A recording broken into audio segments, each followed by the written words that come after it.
حضور صلی اللہ علیہ وسلم کے زمانے میں دیکھ لیں مکہ والے تھے، مخالفین تھے، لیکن ان کی مخالفت کی وجہ کیا تھی؟ حق سے لا علم تھے، ان کو پتہ نہیں تھا، حق کو جانتے نہیں تھے، اس لیے وہ مخالفت کرتے تھے۔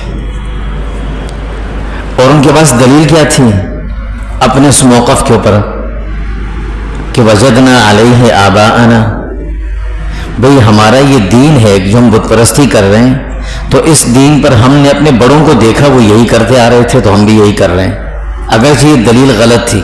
اللہ خود فرماتے ہیں اولو کان آباؤہم لا یعقلون شیئا، اگرچہ تمہارے بڑے کسی بات کو سمجھتے نہ ہو تم پھر بھی ان کی بات مانو گے؟ کہتے ہیں ہمارے بڑوں کی بات ہے، دلیل تھی ان کے پاس۔ مخالفین مکہ نے کبھی حضور صلی اللہ علیہ وسلم کی تذلیل نہیں کی تھی۔ تذلیل سے مراد یہ کہ ان کا مذاق نہیں اڑایا، کبھی رسوا نہیں کیا۔ یہودیوں نے کیا سارا جو کچھ کرتے، مکہ والوں نے نہیں کیا تھا۔ اسلام کا مذاق نہیں اڑایا، توہین نہیں کی۔ یہی وجہ ہے کہ بیت اللہ کو اللہ کا گھر تھا، بت تو اس میں رکھے تھے لیکن اس کا احترام پھر بھی کرتے تھے، توہین نہیں کرتے تھے، تذلیل نہیں کرتے تھے۔ یہی وجہ جب ابرہہ جب عیسائی بیت اللہ کو گرانے آیا تھا تو مکہ والے اس کے دفاع کے لیے کر رہے تھے کوشش کہ دفاع کریں گے اس کا، لیکن طاقت نہیں تھی ان کے پاس۔ اور مخالفین مکہ جو تھے وہ حق بات کو سمجھنے کی کوشش بھی کرتے تھے،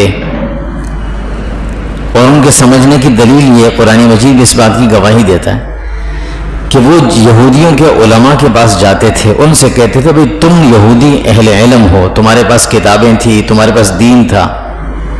ظاہر ہے جہاں دین اور مذہب یا اسلام باقی نہ رہے نا، وہاں آدمی ہر اس شخص کو دیندار اور عالم سمجھنے لگ جاتا ہے جس میں دینداری نہ ہو لیکن وضاحت اس کی دینداری والی ہو، اور ہر وہ چیز جو اس کو اچھی لگتی اس کو بھی دین سمجھ لیتا ہے۔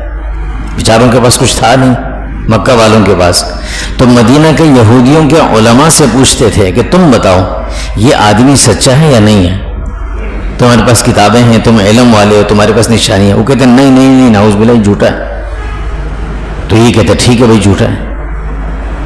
ان کو خود تو پتہ نہیں تھا بیچاروں، وہ لا علم تھے، اسی وجہ سے مخالف تھے، لیکن سمجھنے کی کوشش کرتے تھے۔ اور پانچویں علامت ان کے اندر کہ مکہ والے مخالف تھے، منافقت نہیں کرتے تھے، منافق نہیں تھے، جو دل میں تھا وہ زبان سے بول دیتے تھے۔